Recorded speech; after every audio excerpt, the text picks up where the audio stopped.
Maxwell Thornton corria pela Quinta Avenida quando a viu. O vendedor ambulante de camiseta marrom virando hambúrgueres sob um toldo listrado de vermelho e branco.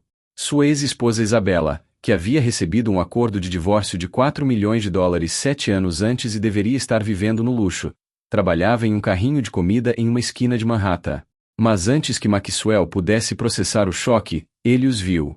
2 meninos loiros idênticos, de cerca de 6 anos, ajudando a mãe a preparar os condimentos. Meninos com os olhos dele. Sua estrutura facial. Suas feições de infância o encarando. Quem são essas crianças? Perguntou Maxwell, com a voz trêmula. Isabella se recusou a olhar para ele. Maxwell, não é hora. Estou trabalhando. Esses são meus filhos. Não era uma pergunta. Você estava grávida quando foi embora. Você escondeu meus filhos de mim por 7 anos. Os meninos o encararam com expressões curiosas, sem saber que aquele estranho bem vestido era o pai deles. Você tem razão, Isabella finalmente admitiu, com lágrimas se formando. Eu fui embora porque você disse repetidamente que nunca queria filhos. Eu fiz a escolha por nós dois. Você não tinha o direito. A voz de Maxwell se elevou. Eu perdi 7 anos. Como você sabe que eu não teria me esforçado? Mas havia mais. Usei seu acordo para salvar a vida de Léo, sussurrou Isabella. Leucemia. $3 milhões em tratamento experimental. Tentei entrar em contato com você, mas sua assistente bloqueou minhas ligações com base em suas instruções para manter uma ruptura limpa. Então, eu me arruinei salvando nosso filho enquanto você construía hotéis na Ásia. O mundo de Maxwell desmoronou. Suas próprias instruções o impediram de saber que seu filho estava morrendo. E agora, tudo mudaria. Maxwell Thornton corria pela Quinta Avenida em direção à sua reunião vespertina com banqueiros de investimento que finalizavam a aquisição de seu terceiro hotel de luxo quando avistou o carrinho de um vendedor ambulante com o toldo listrado de vermelho e branco e a mulher de camiseta marrom simples virando hambúrgueres na chapa portátil. E seu mundo inteiro parou porque ele reconheceu aquela mulher, apesar dos 7 anos que haviam se passado desde o divórcio e apesar do contraste dramático entre a elegante socialite com quem se casara e a exausta vendedora ambulante que ela aparentemente se tornará devido a circunstâncias que ele nem conseguia imaginar. Isabella, ele chamou, incerto, enquanto se aproximava do carrinho, imaginando se seus olhos o enganavam ou se sua ex-esposa estava realmente trabalhando como vendedora de hambúrguer na esquina de Manhattan quando recebeu um acordo de divórcio multimilionário que deveria ter garantido que ela nunca mais precisaria trabalhar em sua vida.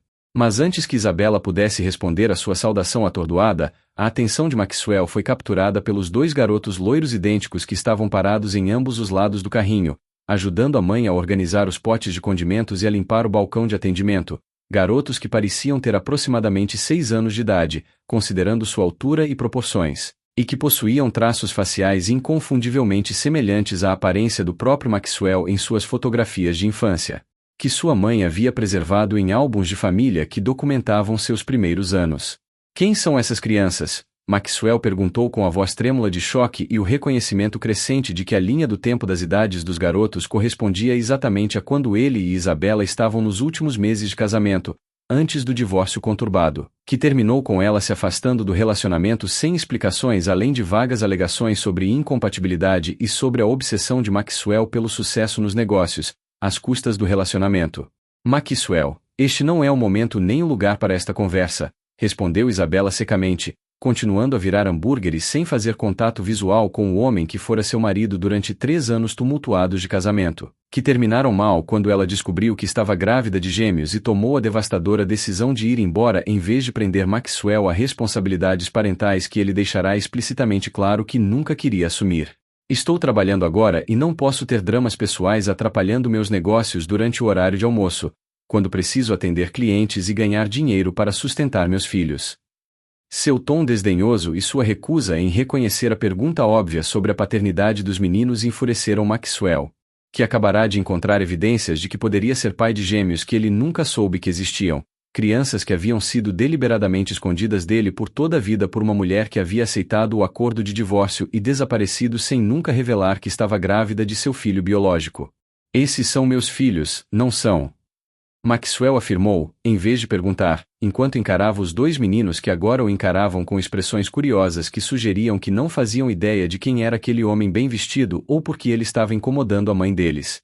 Eles têm a minha idade nas fotos de infância que minha mãe guarda em seus álbuns. Mesmo cabelo loiro, mesma estrutura facial, mesmas expressões. Você estava grávida quando me deixou, 7 anos atrás, e nunca me disse que eu seria pai porque sabia que eu havia dito que não queria filhos, e decidiu fazer essa escolha por mim, simplesmente desaparecendo com meus filhos e criando sozinha, em vez de me dar a oportunidade de me adaptar à paternidade ou de me envolver em suas vidas. Sua acusação foi feita com uma combinação de mágoa e raiva, que refletia tanto choque ao descobrir que tinha filhos que nunca conhecera quanto sua fúria com Isabela por tomar a decisão unilateral de excluí-lo da vida dos filhos com base em suposições sobre que tipo de pai ele seria, em vez de permitir que ele demonstrasse se conseguiria enfrentar o desafio da paternidade. Você tem razão ao dizer que eles são seus filhos biológicos, e tem razão ao dizer que eu deliberadamente não lhe contei que estava grávida quando fui embora, admitiu Isabela, finalmente olhando nos olhos de Maxwell. Mas você está errada sobre minhas motivações. Eu não escondi seus filhos de você porque pensei que você seria um mau pai, eu os escondi porque sabia que você seria um pai ausente, focado demais em construir seu império hoteleiro para realmente estar presente no dia a dia das crianças, e eu não queria que meus filhos crescessem sentindo que eram obrigações que a distraíam de suas verdadeiras prioridades, em vez de serem amados por quem eram. Você deixou bem claro durante todo o nosso casamento que filhos não faziam parte do seu plano de vida e que você valorizava sua liberdade e sua trajetória profissional acima de tudo, então tomei a decisão de libertá-la de responsabilidades que você nunca quis, ao mesmo tempo em que protegia meus filhos de um pai que os trataria como fardos em vez de bênçãos. Sua explicação revelou tanto seus instintos maternos protetores quanto sua presunção, indiscutivelmente arrogante, de que ela poderia prever com precisão como Maxwell reagiria à paternidade sem lhe dar a chance de provar que suas suposições estavam erradas ou de demonstrar capacidade de crescimento e mudança que a teria surpreendido se ela tivesse confiado a ele a verdade sobre a gravidez. Você não tinha o direito de tomar essa decisão por mim, Maxwell retrucou, elevando a voz com raiva, atraindo a atenção dos pedestres que passavam pelo carrinho de hambúrgueres e dos clientes que aguardavam para fazer seus pedidos. Independentemente do que eu disse sobre não querer filhos durante o nosso casamento, esses são meus filhos e eu tinha o direito de saber que eles existiam e de escolher o quanto eu queria me envolver em suas vidas. Você roubou 7 anos de paternidade de mim com base no seu julgamento sobre que tipo de pai eu seria, e privou meus filhos de terem o pai em suas vidas com base em suposições que poderiam estar completamente erradas. Como você sabe que eu não teria me apresentado e sido um ótimo pai se tivesse tido a chance? Como você sabe que minhas prioridades não teriam mudado depois que peguei meus filhos recém-nascidos e reconheci que eles eram mais importantes do que qualquer negócio ou aquisição de hotel? Os desafios que ele enfrentou à sua tomada de decisão forçaram Isabela a confrontar a possibilidade de ter cometido um erro ao não contar a Maxwell sobre a gravidez e ao não lhe dar a oportunidade de provar que a paternidade poderia ter transformado suas prioridades de maneiras que ela não havia previsto ao tomar a decisão unilateral de criar os gêmeos sem conhecimento ou envolvimento do pai. Você tem razão, eu fiz suposições que podem ter sido erradas, e peço desculpas por ter negado a você a chance de conhecer seus filhos durante os primeiros 7 anos, admitiu Isabela, com lágrimas começando a se formar em seus olhos. Mas preciso que você entenda que tomei essa decisão porque estava apavorada em criar filhos com alguém que me dizia repetidamente que a paternidade era uma prisão e que ter filhos destruiria tudo o que havíamos construído juntos como um casal focado na carreira, que valorizava a liberdade e a flexibilidade acima das obrigações domésticas. Quando descobri que estava grávida, entrei em pânico com a sua reação e, em vez de ter uma conversa honesta sobre o assunto, optei pela saída covarde, indo embora e deixando você presumir que o divórcio era apenas por causa dos nossos problemas de relacionamento, e não pelo bebês, que eu estava carregando. Sua confissão de medo e o reconhecimento de que havia escolhido a saída covarde revelaram que sua decisão não fora tão confiante ou justificada quanto sua explicação defensiva inicial sugerira, e Maxwell sentiu sua raiva começar a se transformar em algo mais complexo, que incluía o reconhecimento de como suas próprias declarações repetidas sobre não querer filhos haviam contribuído para a decisão de Isabela de esconder a gravidez em vez de arriscar uma conversa sobre paternidade com o marido, que se opusera veementemente à ideia. Quais são os nomes deles? Perguntou Maxwell baixinho, enquanto olhava para os 2 meninos que ouviam a conversa adulta com expressões confusas que sugeriam que estavam tentando entender por que aquele homem estranho estava discutindo com a mãe deles e por que ela chorava. Este é Lucas e este é Léo. Isabela apresentou os filhos, colocando as mãos protetoras em seus ombros. Meninos, este é Maxwell Thornton, Ele é alguém que eu conheci há muito tempo e ele é. Ele é seu pai, sobre quem não falo muito porque nosso relacionamento terminou antes de vocês nascerem. Sua explicação hesitante para as crianças sobre a identidade de Maxwell foi uma tentativa de contextualizá-las sem sobrecarregá-las com emoções adultas complexas e sem exigir imediatamente que aceitassem esse estranho como pai, quando foram criadas acreditando que sua família consistia apenas de sua mãe e elas mesmas, sem qualquer presença paterna. Nosso pai, repetiu Lucas com uma mistura de entusiasmo e incerteza. Mas você sempre disse que nosso pai não fazia parte da nossa vida porque era complicado. Isso significa que ele quer nos conhecer agora? Isso significa que teremos um pai como os pais dos nossos amigos, que os leva aos jogos de beisebol e os ajuda a montar conjuntos de Lego? Suas perguntas esperançosas revelaram tanto a ausência que os meninos sentiram ao crescer sem o pai quanto a ânsia de estabelecer um relacionamento com Maxwell, agora que sabiam que ele existia. Maxwell sentiu uma onda avassaladora de emoções ao reconhecer que essas crianças o queriam em suas vidas, apesar de nunca o terem conhecido e de terem sobrevivido perfeitamente bem por 7 anos sem sua presença ou envolvimento. Sim, eu quero conhecer vocês, respondeu Maxwell diretamente aos meninos, ajoelhando-se na altura dos olhos deles.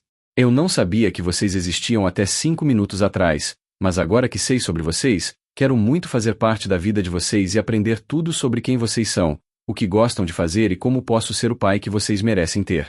Estou muito bravo com sua mãe por não ter me contado sobre vocês antes, mas também sou grato por ter descoberto sobre vocês agora, enquanto vocês ainda são jovens o suficiente para que eu possa participar da infância de vocês e estar presente em todos os momentos importantes que ainda estão por vir.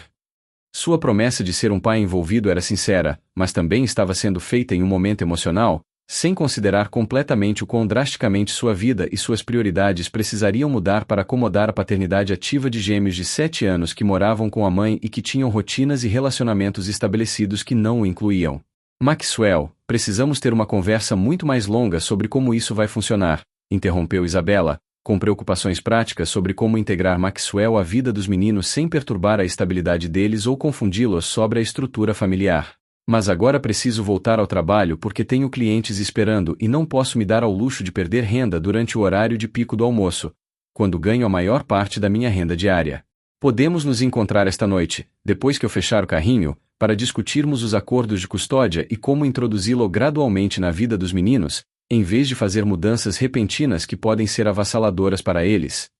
O pedido dela por uma conversa estruturada em vez de uma transformação imediata da configuração familiar era razoável, mas a próxima pergunta de Maxwell revelou sua confusão sobre por que Isabela estava trabalhando como vendedora ambulante quando deveria estar vivendo confortavelmente com o substancial acordo de divórcio que ele havia concedido.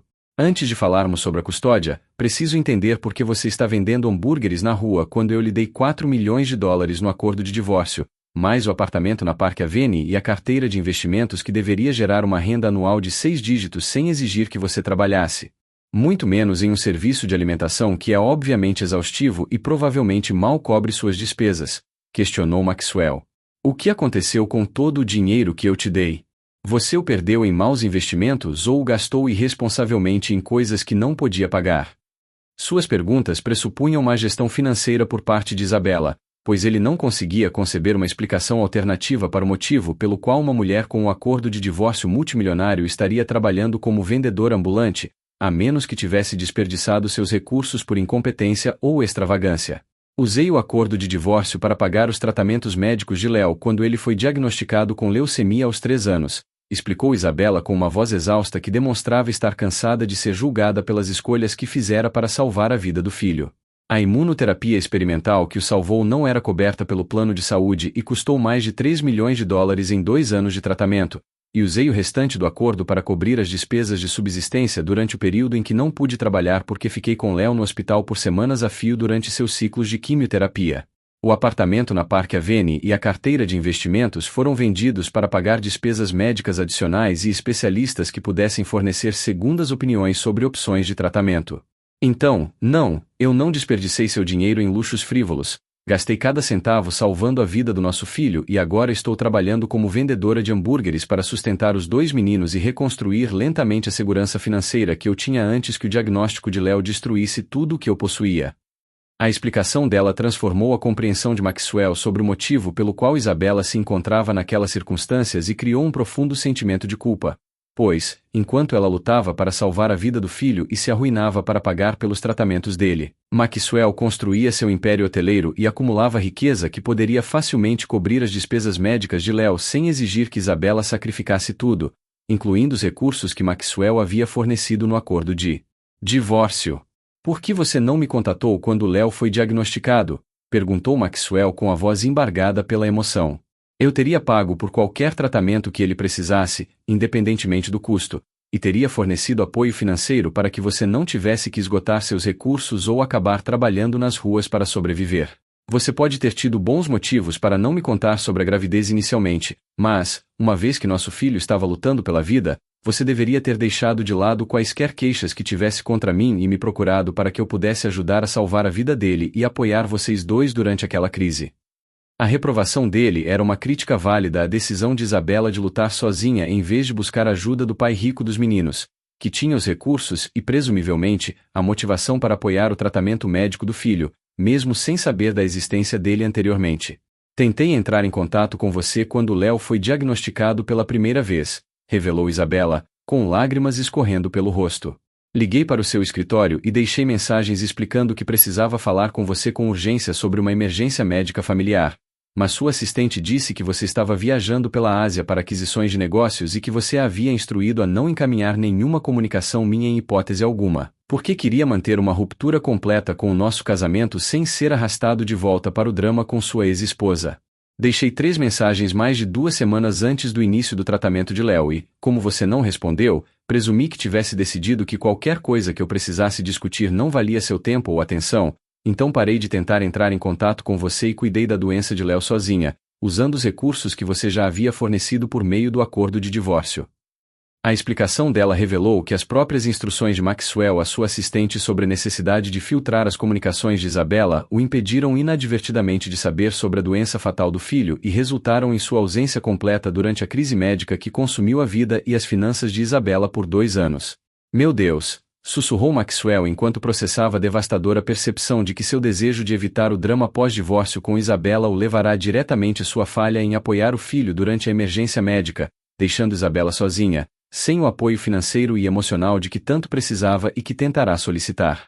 Nunca recebi suas mensagens. Minha assistente as filtrou com base nas minhas instruções constantes sobre não querer contato com você, e eu nunca soube que você estava tentando me contatar sobre a leucemia do Léo. Se eu soubesse, teria respondido imediatamente e feito todo o possível para ajudar. Sinto muito por não ter estado lá para você e para o Léo quando você mais precisou de mim, e sinto muito que minhas próprias instruções sobre evitar contato tenham impedido você de obter a ajuda que tentou pedir. Seu pedido de desculpas reconheceu seu papel na criação das circunstâncias que levaram ao atual desespero financeiro de Isabela, ao mesmo tempo em que revelou como sua tentativa de se proteger das complicações emocionais pós-divórcio resultou em consequências muito piores do que qualquer conversa constrangedora com a ex-esposa teria criado. O Léo está bem agora? Ele está em remissão? Perguntou Maxwell, preocupado com o estado de saúde atual do filho. Sim, ele está em remissão há 3 anos e seus médicos estão otimistas de que o câncer não retornará, garantiu Isabela. O tratamento experimental funcionou, mesmo tendo me levado à falência e me deixado em circunstâncias que eu jamais imaginei que estaria depois de receber um acordo de divórcio de 4 milhões de dólares. Mas eu faria tudo de novo porque Léo está vivo e saudável, e isso vale mais do que qualquer quantia de dinheiro ou qualquer estilo de vida confortável que eu tenha desistido para salvá-lo.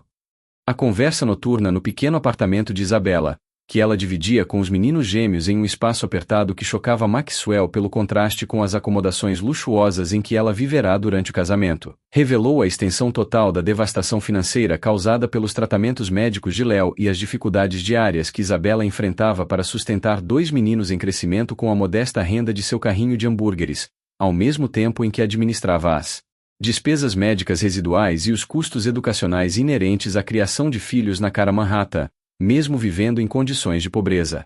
Ganho cerca de 40 mil dólares por ano com um carrinho de hambúrgueres, descontadas as despesas, o que mal cobre o aluguel deste apartamento, além da alimentação e das roupas dos meninos, e as consultas de acompanhamento constantes de Léo com seu oncologista. Explicou Isabela enquanto Maxwell se sentava no sofá gasto que aparentemente servia como assento durante o dia e como cama para Isabela à noite, já que os meninos dormiam no único quarto do apartamento. Estou sempre a uma despesa inesperada de distância de uma catástrofe financeira. Se o carrinho quebrar, se um dos meninos precisar de atendimento médico de emergência, ou se eu ficar doente e não puder trabalhar por uma semana, podemos acabar sem teto ou dependendo da assistência pública que tenho tentado desesperadamente evitar. É exaustivo e estressante, e nada comparado à vida que eu imaginava ter quando era casada com você, ou mesmo quando saí com o acordo de divórcio que eu achava que me daria segurança financeira. Mas é a vida que tenho agora, e estou fazendo o meu melhor para dar estabilidade e amor aos meninos, mesmo quando não posso dar a eles vantagens materiais que seus amigos de famílias mais abastadas consideram garantidas. Sua descrição prática de suas circunstâncias precárias revelou tanto sua resiliência diante de desafios que teriam destruído muitas pessoas quanto seu medo latente de quão vulneráveis ela e os meninos eram a qualquer interrupção em sua capacidade de trabalhar ou de manter a renda mínima que os mantinha alojados e alimentados. Isso termina hoje, declarou Maxwell com convicção.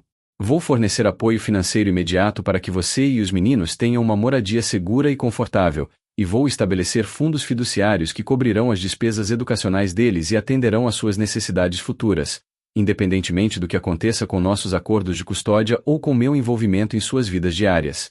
Você não deveria morar em um estúdio com 2 filhos e se esforçar até a exaustão vendendo hambúrgueres na rua quando eu tenho recursos mais do que suficientes para garantir que todos vocês vivam com conforto e segurança. Eu falhei com você e os meninos durante a doença de Léo porque minhas próprias instruções me impediram de saber sobre a crise, mas não vou agravar esse fracasso permitindo que essa dificuldade financeira continue agora que sei sobre suas circunstâncias e sobre a existência dos meus filhos. Sua oferta imediata de apoio financeiro abrangente foi tanto uma resposta generosa à descoberta das necessidades de seus filhos quanto uma tentativa de amenizar sua culpa por ter estado ausente durante a crise médica que devastou as finanças de Isabella. Maxwell. Agradeço a oferta, mas preciso deixar claro que aceitar seu apoio financeiro não significa que estou lhe dando a custódia dos meninos ou permitindo que você dite como eles serão criados, respondeu Isabella, com cautela defensiva quanto às condições que poderiam estar atreladas à generosidade dele. Eles foram meus filhos a vida toda e eu tomei todas as decisões sobre a criação deles sem a sua contribuição, e não vou entregar repentinamente a autoridade parental só porque você descobriu que eles existem e porque tem dinheiro para oferecer. Se você quer se envolver na vida deles, precisa ser em termos que priorizem o bem-estar e a segurança emocional deles, em vez de em termos que atendam ao seu desejo de compensar o tempo perdido ou de reivindicar direitos que você perdeu por não estar presente durante os primeiros 7 anos deles. Sua insistência em manter a autoridade parental, apesar de aceitar assistência financeira, era um limite razoável que protegia tanto seu papel como mãe principal quanto a necessidade de estabilidade dos meninos. Mas a resposta de Maxwell revelou que ele tinha uma visão muito diferente de como o acordo de coparentalidade deveria ser estruturado. Isabella, não estou tentando tirar os meninos de você ou minar seu papel como mãe deles, mas insisto que tenho direitos parentais iguais e igual poder de decisão daqui para frente, agora que sei que eles são meus filhos. Maxwell rebateu firmemente.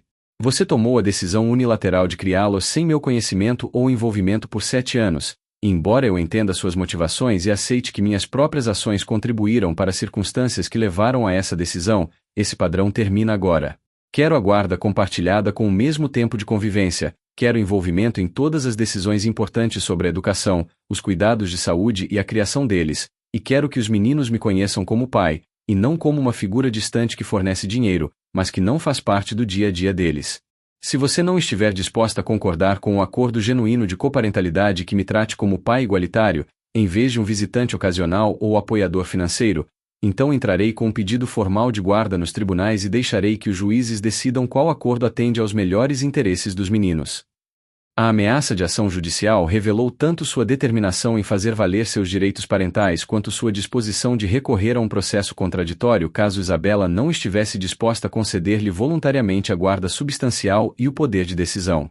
As negociações de custódia que se seguiram nas semanas seguintes foram contenciosas e emocionalmente carregadas, enquanto Isabella lutava para abrir mão do controle unilateral que exercera sobre a vida dos meninos por 7 anos. Enquanto Maxwell lutava para reconhecer que seu desejo repentino por uma parentalidade igualitária não poderia simplesmente apagar 7 anos de ausência ou transformá-lo instantaneamente em um pai experiente que entendesse as necessidades e personalidades de seus filhos.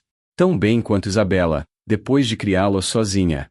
Não se trata de quem está certo ou errado, trata-se do que é melhor para Lucas e Léo, enfatizou o mediador do Tribunal de Família durante uma sessão particularmente acalorada.